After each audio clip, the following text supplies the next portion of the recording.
د سلام په وړاندې کولو سره پام وکړئ د نن ورځې تازه مهم او وروستۍ خبرونو ته. ګرانو مینوالو السلام علیکم، وخت مو په خیر.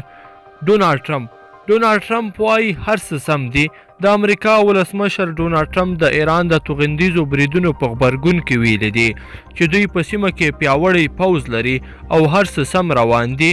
د ده په خبره بریدونه شوي دي، خو امریکایي پوځیانو ته په سیمه کې هیڅ ډول زیان نه دی اوښتی. ټرمپ وایي خپله پریکړه به ژر تر ژره اعلان کړي.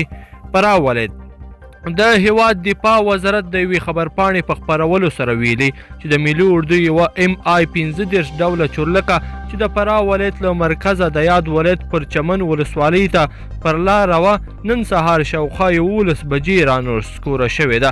د خبرپاڼې په حواله چورلکه د تخنیکي ستونزو له امله راولوېدلې ده. د هند په حیدرآباد ښار کې د افغانستان قونسلګري پرانیستل شوې ده. په نوې ډیلي کې د افغانستان سفارت چارواکي وایي دا پریکړې له دې امله کړي چې په هند کې د افغانانو لپاره اسانتیاوې رامنځته شي. حسن روحاني وایي د امریکا پښې ماتوو او ټیټ سرې به له سیمې څخه وځي.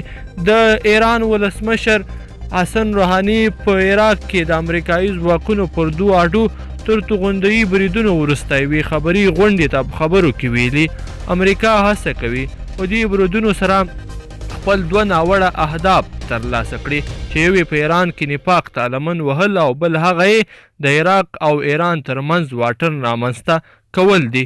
اسرائیل نتنیاهو وایي په ټول قوت سره د امریکا تر څنګ ولاړ یو.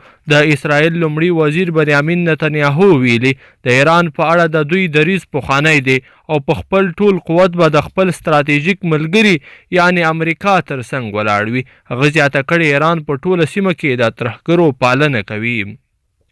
کویټ کې تم کېږو امریکا له کویټ څخه خپل ټول سرتیري وباسي. شرق الاوسط ورځپاڼې د کویټ د دفاع وزیر له قوله لیکلي د ارپیجان اډې له عمومي قمندان څخه یو رسمي لیک ترلاسه کړی دی چې پکې له کویټ څخه د 3 ورځو په لړ کې د ټولو امریکایي سرتیرو د وتلو خبره شوې ده. بیا هم په ایران کې تم کېږو. ایران کې د اوکرایني الوتکې د لوېدو پیښه کې 180 کسان وژل شوي دي.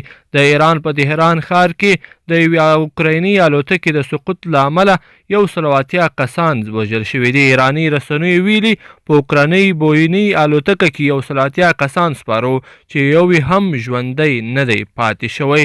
سپاهي پاسداران ته ورځو.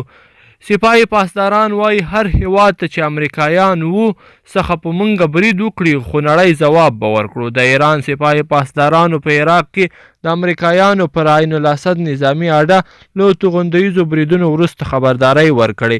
که امریکا له دې وروسته د تاوتریخوالي لپاره یو ګام هم واخیست ډیر دردونکی ځواب به وویني.